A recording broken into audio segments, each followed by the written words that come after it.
Hello, I'm James, and we're here to interview the person. Yeah. Hey. Hi, Introduce yourself. I'm Kilo Sato, part of the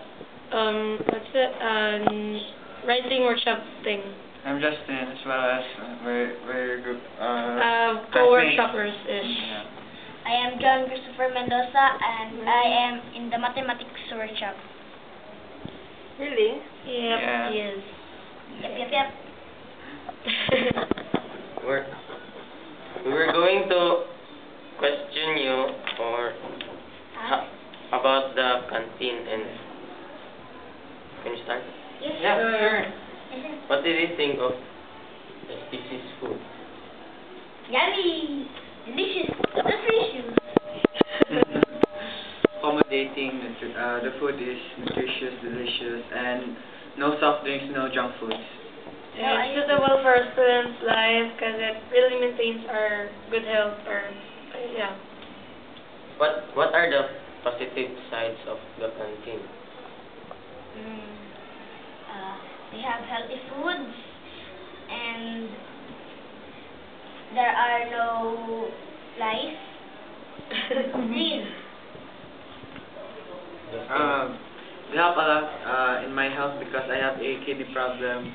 I think my kidney problem, I think if the RBC lowered, then I have no, I'm not albumin positive in my in my case in the kidney. So it very helped me a lot. Just like John said, it's really clean and the staff are very, very friendly and accommodating. In negative sides, what can you say about canteen? Negative side. I say none. I think none. But somebody told me that the cashier is quite strict. I agree. Yeah, sometimes. Well, for the staff, they're quite fine, but when it comes to the entire building or sector, it really is limited in space, and Yeah. we really need a bigger canteen, especially for the upcoming school year. I agree with it too. For the food, they have just one of the persons I know is saying that's too space. That's John? it. I agree with the two of them. What is it? Three of you, what is your favorite food and why? My favorite food is fried rice, and because it's yummy and very nutritious. Your favorite food in SPC? Easy. Canteen. May fried rice mo siguro. Fried Hmm. rice. No. Ikaw na. When it comes to Viand, I would still like their chicken or sometimes their fish fillet. When it comes to desserts, I like their chocolate cake. And it's yummy. Yeah. In bread, I like the yama bread and the cheese bread. Then Viand, I think the fish fillet and Okay. yeah, it's very delicious. Fried chicken. Then sometimes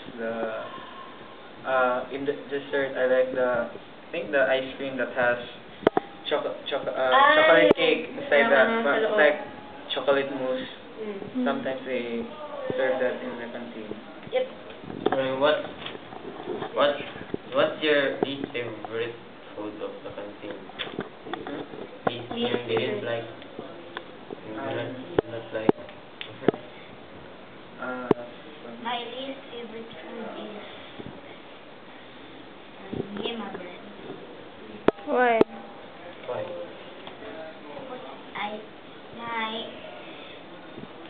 My tongue doesn't like it. Tastes bad. Go. Pork with ampalaya. Because I hate ampalaya. Then, I don't like yung minatamis na saging kasi I don't like bananas and I don't like too sweet stuff. Yeah, same. Me too. Yep. And that's all for this Session. session. And good morning. Yes, sir.